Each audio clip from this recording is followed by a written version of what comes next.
What's up guys, this is Masi. Welcome to my channel. In this video I want to show you how to name this organic compound.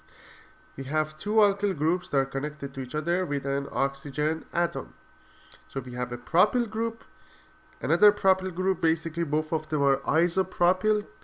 So we can say this one is isopropyl.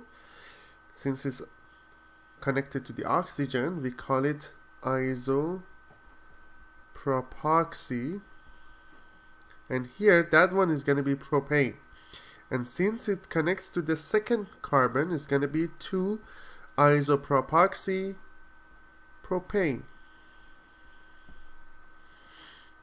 That's going to be the IUPAC name. And if I want to show you the common name, we have isopropyl, so we can have diisopropyl ether.